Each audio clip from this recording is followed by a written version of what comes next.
Hi everyone. We are going to talk about intake and output today. This packet right here, you guys should have gotten before we left school. So it has up here, it's quite a large packet, but it's got a graduated cylinder here on the front, and then it says define intake and output. So we're going to go through some of this material here, and I would like you to finish this packet and then turn that in on Classroom. You can turn that in either by taking a picture of each one of these pages and turning it in that way, or you can scan your document and you can put that into Google Classroom as well. So far we have gone through the nutrition and elimination sections on Health Center 21. And when you went through that, you did an intake and output section. You also did an assisting with toileting section, and then also a catheter section. You're going to have a video that's going to be posted later on today that is also going to have a little bit more of an instruction and explanation on the different types of catheters, and then also how you would take care of those catheters. So look for that. And then we would really want to go through is just reviewing then what intake and output is. Intake is any kind of fluid going into the body. So that can be an IV, it can be flushing out a wound, it can be drinking something, it can be a lot of different things. It doesn't just have to be something that you drink, however. Any liquid going into the body. And we need to measure that when people are on an intake and output record. We also have the output, and just like the intake was a liquid, this is also going to be any liquid coming out of the body. So in order for it to be counted as output, it can be drainage, it can be urine, it can be emesis, which is if someone throws up, any liquid coming out of the body, which also means that diarrhea would also be considered one of those things that we would have to measure for output. However, if someone had a regular bowel movement and it was solid, we wouldn't be able to measure that. That would not be considered a liquid coming out of the body, so we would not count that. Okay? We will still have to count bowel movements each time that a person has one, and then we also will have to have a description of them. So we would have to say whether the person had a bowel movement that was small, medium, or large. But that's going to go in a different section, not under the intake and output records. So the first thing that we're going to actually go over on this is this diagram right here. This is called a graduated cylinder. This is a hard container, and when it's hard like that, it's very, very accurate. So when we are measuring any kind of an output, like urine for instance, we would need to put it into a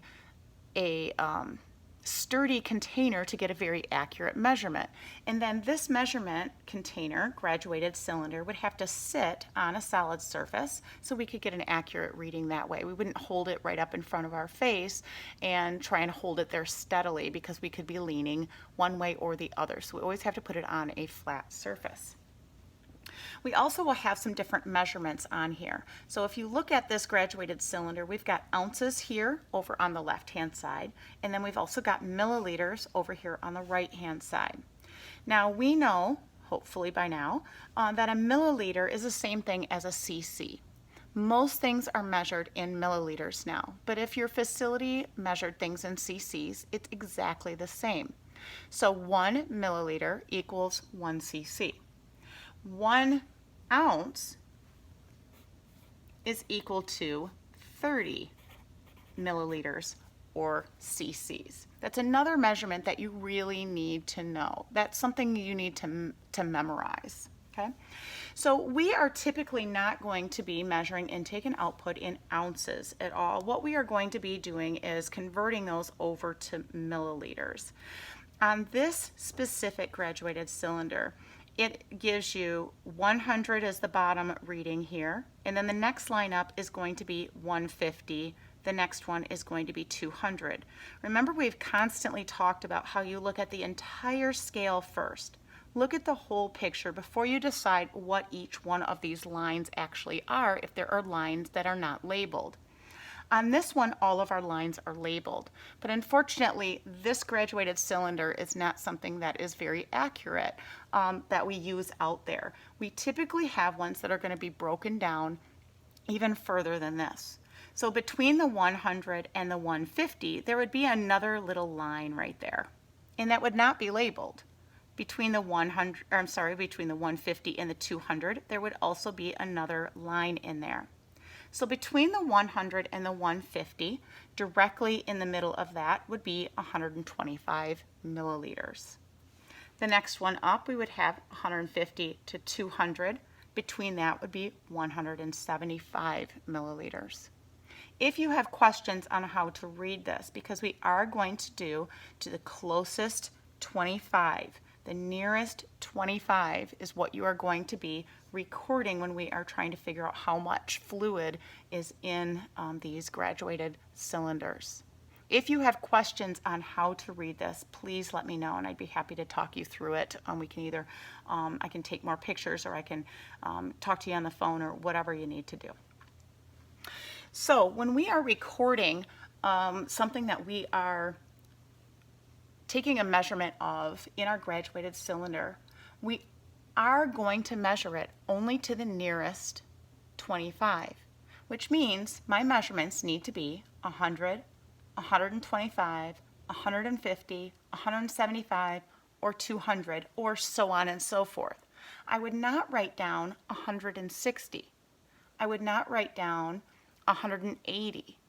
You're going to go to whatever the measurement is, the closest or nearest 25 to that. All right, we're going to go ahead and turn on to the next page now. The next page is going to show you another thing that we may have that we are going to be recording. This is called a urinary drainage bag. And the urinary drainage bag is going to be connected to a catheter, specifically an indwelling catheter. So that's a catheter that's going to stay in the body for a period of time. And then the urine will drain into this bag. And then you see that we do have some measurements on here. This bag is going to be very flexible. It's not a solid container like this. So these are great as estimates, but we would not use this to record our intake and output. We would need more of a solid container to get an accurate measurement. So when I needed to empty this urinary drainage bag, I would need to empty it into a graduated cylinder, put it on a flat surface, and then see what the reading is and mark that. But it is a very good estimate for us, and we do need to still know how to read that bag right here. So let's look at those measurements. Remember, we look at the whole and then we break it down. This one in particular is a little tricky because when we start out at the bottom here, it goes by 25s. So we've got 25, 50, 75, and 100, and then it jumps up to 200. So we are going to go to the nearest 50 milliliters on these bags. The other one was nearest 25. This one is going to be the nearest 50. If you have a measurement here and it is labeled and it's right on the line for 75, that's okay that you say 75 milliliters. Once we go from here to 200 up to 400, you see we have another little line in here right above the 200. That's going to be obviously the 300 mark. Now is when we are going to be estimated to the nearest 50 milliliters. So if it was halfway between the 200 and the 300 mark, that would be 250 milliliters. Again, if you have any questions, let me know. Okay, so we're going to go on. Oh, I wanted to make a note too. This urinary drainage bag is also sometimes called a Foley bag. So those terms are used interchangeably. All right, let's go ahead and try and determine how much urine we have in our graduated cylinders here. So the very first one we're going to just do together. You can see that we've got the urine line here. Remember, we're only looking at the right-hand side that has the milliliters. And this is just about almost touching to the 100 milliliters line. So we are going to go ahead and write that down as 100 milliliters. Please do not forget to label all of your readings here. Going on to the next one. we can see the 100 down here, and then we can only see the next one up, which is going to be 150. Now remember what I said before. Those normal ones that we use all the time are going to have another measurement in between each one of these that are labeled. So this line where the urine is actually going to be probably right about on the 125 milliliter mark. So look at that closely, make sure you understand how I got that reading. So we're going to have 125 milliliters is going to be my reading on that one. All right, let's go ahead and go on to the next page.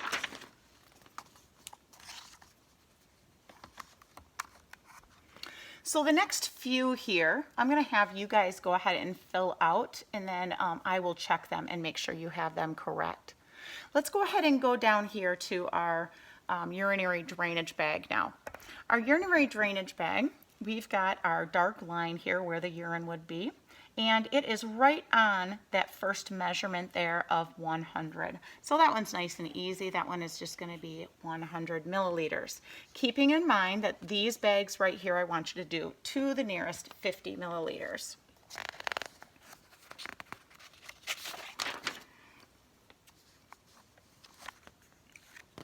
The next one we have is, if you look at, you may need to kind of look a little bit closely because you can't see a lot of these marks. These copies have been made over and over and over, and so it's gotten lighter and lighter as we've gone on here. But we've got a 100 mark right here.